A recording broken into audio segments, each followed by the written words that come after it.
Montée en puissance des relations économiques entre la Côte d'Ivoire et le Royaume du Maroc. Les chiffres sont encore frais dans les mémoires. 500 participants au forum économique maroco-ivoirien, dont 150 chefs d'entreprise ivoiriens. 24 conventions de partenariat signées. À l'origine, une forte volonté politique de rapprocher Rabat de Yamoussoukro. Au cours de nos entretiens, nous avons réaffirmé notre volonté de diversifier le partenariat entre nos deux pays dans tous les domaines. Nous avons à cet effet procédé à la signature de 16 accords bilatéraux entre le Royaume du Maroc et la République de Côte d'Ivoire. Je précise que ces accords portent notamment sur la coopération en matière de sécurité, dans le domaine de la santé, de l'éducation et de l'enseignement technique. Nous avons aussi signé un mémorandum d'entente relatif au projet de sauvegarde et de valorisation de la baie de Cocody. Ce projet, pour lequel nous avons déjà obtenu le financement, va transformer la ville d'Abidjan et réglera définitivement le problème de la pollution de la lagune ébriée. Pendant 3 jours, Ivoiriens et Marocains ont fait vivre la notion de partenariat sud-sud où la diplomatie a pris une forte coloration économique. Ce forum maroco-ivoirien s'inscrit dans la suite du premier forum qui a eu lieu en février 2014 et qui s'inscrivait dans le cadre de voyage officiel de Sa Majesté le roi du Maroc en Côte d'Ivoire. Pour nous, opérateurs économiques, c'était le président Diagou l'a clairement dit dans son message adressé au forum, au nom de l'ensemble du secteur privé ivoirien, c'était d'abord une grande fierté pour nous d'accompagner notre président, le président de la République, au cours de ce voyage, qui était un voyage à forte dimension économique, comme vous le dites. C'était déjà une motivation suffisamment forte.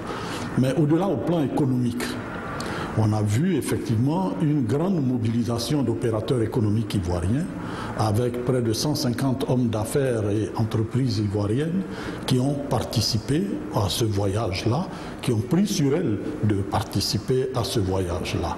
Cet intérêt pour les opérateurs économiques, pour nous, caractérise la confiance que nous avons dans la complémentarité économique qui peut exister entre nos deux pays, la Côte d'Ivoire et le Maroc d'une manière spécifique, et au plan plus général dans la coopération économique sud-sud.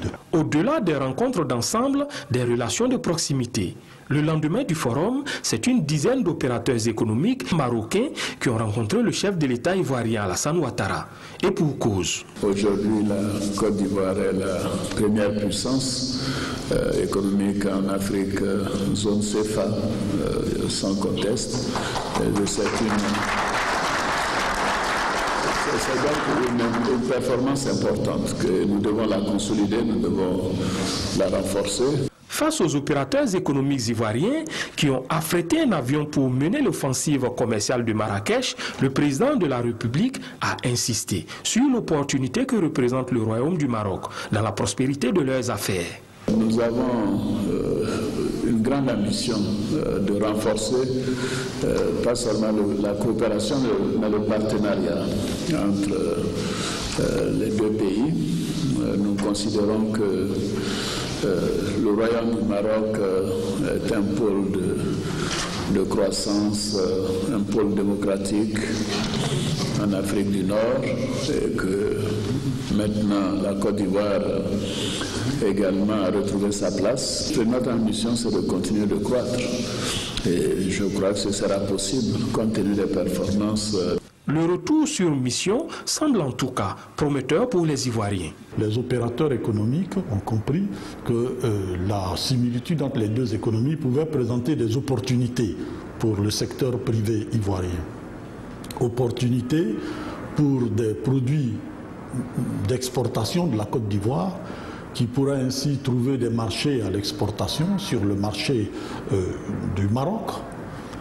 Et aussi opportunité, pourquoi pas, pour le secteur privé ivoirien de pouvoir mettre le pied sur le marché marocain à travers des implantations ou des partenariats avec des entreprises marocaines. Il faut dire enfin que la motivation a été exceptionnelle parce que effectivement, de mémoire d'opérateurs ivoiriens, c'est peut-être la première fois qu'on voit une délégation aussi importante de chefs d'entreprise ivoiriens aller sur un marché intérieur. Parce que nous avons vu une convergence totale entre la vision du chef de l'État qui s'est clairement manifesté dans son message à la nation de fin d'année, au 31 décembre. Donc vision qui a marqué sa volonté de voir émerger je dirais, des champions économiques ivoiriens, des opérateurs économiques ivoiriens performants. Le président de la République a insisté d'une part en fait sur l'utilisation importante de la main-d'œuvre ivoirienne, notamment au niveau de l'équipe du dirigeant ou des cadres moyens, aux différentes fonctions à responsabilité dans les différentes entreprises ivoiro-marocaines qui sont déjà créées ou bien qui seront créées. Parce que tous se félicitent en fait de la qualité, d'accord, de la main-d'œuvre ivoirienne, notamment par rapport aux fonctions de management et même à des fonctions techniques. Et d'autre part, il a insisté en fait sur la formation des étudiants marocains. Vous savez qu'il y a beaucoup d'étudiants ivoiriens au Maroc qui a souhaité que ces étudiants-là soient formés, je veux dire, au niveau des entreprises marocaines, déjà au Maroc pendant une certaine période, et qu'après, ces étudiants soient embauchés en fait dans les sociétés qui sont créées en Côte d'Ivoire. Ça permet déjà de renforcer la culture ou les relations entre les deux pays, et ça nous permet en fait d'avoir des perspectives en fait d'embauche pour ces jeunes étudiants. C'était un point essentiel, je les rends compte, que le chef de l'État a eu avec les principaux dirigeants de groupes bancaires qui sont dans notre zone. Dans une relation du donner et du recevoir, la Côte d'Ivoire présente un meilleur visage. Et ce sont les hommes d'affaires marocains qui l'apprécient. C'était déjà en février 2014, à la faveur de la visite de Sa Majesté le roi Mohamed VI au bord de la lagune Ébrié. En Côte d'Ivoire, je pense que ce qui est intéressant aujourd'hui, c'est de voir que le pays est stable, qu'il est dans une phase de reconstruction et qu'il a envie d'aller vers l'avant. Et c'est ce que les opérateurs économiques recherchent. Les opérateurs économiques, ce qu'ils recherchent, c'est la sécurité de leur investissement, la sécurité de leurs employés. Et aujourd'hui, ici, il y a une sécurité juridique, il y a une sécurité financière.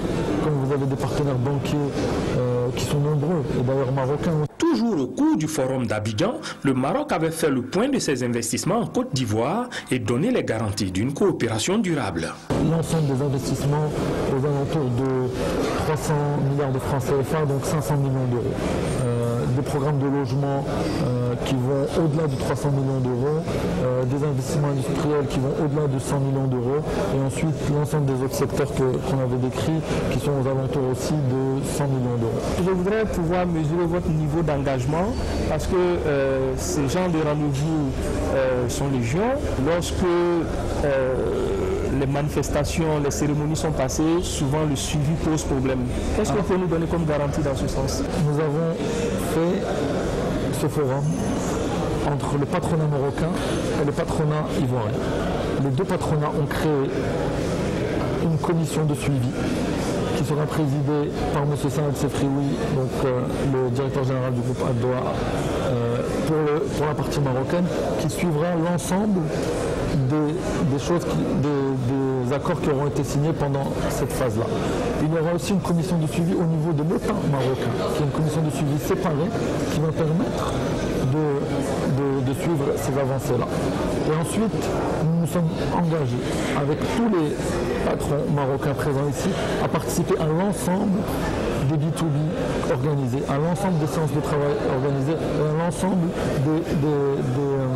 des présentations qui seront là pour donner une véritable réalité, une véritable vie à ce forum-là. On prend rendez-vous pour quand? On prend rendez-vous dans un an. Pratiquement un an après Abidjan, de retour de Marrakech, l'heure est au bilan pour les chefs d'entreprise ivoiriens qui comptent également jouer à fond leur partition. Si nous voulons parler des retombées de ce voyage au Maroc, nous pouvons indiquer qu'un certain nombre de partenariats et d'accords ont été conclus avec, c'est vrai, des structures para-étatiques, mais également certains opérateurs privés qui ont pu signer des accords de partenariat technique avec des partenaires marocains. Mais nous avons également eu l'occasion d'avoir des contacts en B2B, et parce que justement, l'une des motivations pour les opérateurs économiques ivoiriens en allant en force dans ce voyage, c'était pour montrer à nos collègues marocains qui manifestent également à leur tour un engagement fort de développement sur la Côte d'Ivoire. Nous voulions leur montrer qu'il y avait également en Côte d'Ivoire ici je dirais, un tissu d'opérateurs économiques, un tissu d'entrepreneurs suffisamment représentatif pour établir et nouer des partenariats véritables avec eux, qui soient des partenariats gagnant-gagnant.